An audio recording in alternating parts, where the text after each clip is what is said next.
तू हमसे कितना प्यार करलू? तोहरा से प्यार इतना करेला जितना तू लौड़ा अंदर भेजे लो। भैया लोग आज वीडियो बड़ा ही धमाकेदार लेके आइल बा। देखा तार नट्टा आदमी नट्टा लोड़ा वाला। ठीक बात, अपन अपन कान में हेडफोन लगा लो फटाफट, काहे की वीडियो में पूरा वीडियो में गाली के बरसात होई। ठीक बात, वीडियो को फुल वॉच किया करिए, फुल वॉच कर करके वीडियो को भैया लाइक जरूर ठोक दियो, फटाफट लाइक ठोकर और आगे वीडियो देखकर शुरू करे तनी बेटा बकचोदी कैले। अरे तो से हम प्यार इतना करेले, इतना इतना इतना इतना? हाँ हम इतना करी प्यार ता जाहे जितना ही बताला कि हम इतना करेली, हम इतना करेली, अंदर उतने जाई जितना बड़का लौड़ा रही तब ना आदमी है। इतना टर बाद लौड़ा के कत्ते टर होई? 5 किलो। 5 किलो? हाँ। तो हम तो 10 किलो करीले। 10 किलो? हाँ। हम 20 किलो करीला। 20 किलो? हाँ हाँ। हाँ भैया लोग, ये लड़का जी बोलता ना कि हम 10 किलो पे प्यार करता वो तो बात भैया हम मानता रहे कि झूठे हुई। लड़की जी बोलता कि हम 20 किलो प्यार करता नहीं, ये तो बात हम पक्का मानब कि लड़की सही बोलता। काहे कि लड़के के शरीर में गर्मी है इतना रहता।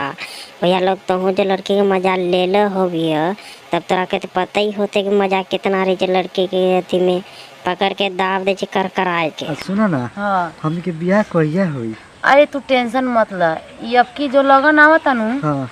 सब चरचरा पड़पड़ा के आवता ई लगनवा। पहले फोटो हमनी के बियाह हुई। अरे बुरचदी के भारे बुरचदी के भगनी छोड़ी, बुरचदी छोड़ी अखनी जे मजा लै छी ना, जे प्यार बियाह करे से पहले प्यार करे छी ना, वो मजा बियाह के बाद नहीं मिलतो। एक एक बुर में कितना चोदबी।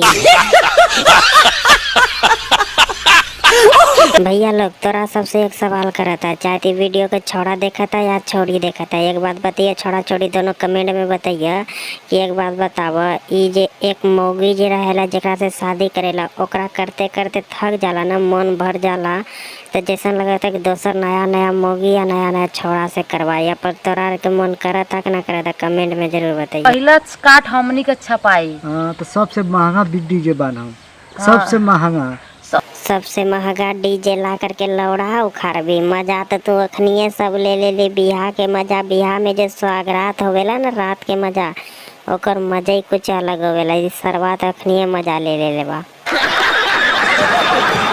भैया लोग वीडियो देख लो, बिल्लू के शर्मा वाला कोई बात नहीं चाहिए। वीडियो अच्छा लगे हो तो कमेंट कर दिया, जो वीडियो पसंद आ गए तो लाइक कर दिया, चैनल पे जो नया बारू सब्सक्राइब कर दिया, काहे कि आवे वाला वीडियो नया नया तो के सबसे पहले मिल जाए। घंटा जरूर बजा दिया, जो घंटा भी बज ले। ठीक बा, तो दूसरा वीडियो देखल चाहता रहे तो यहाँ पे स्क्रीन पे वीडियो चलता था, वीडियो पे दाबा वीडियो चल जाए।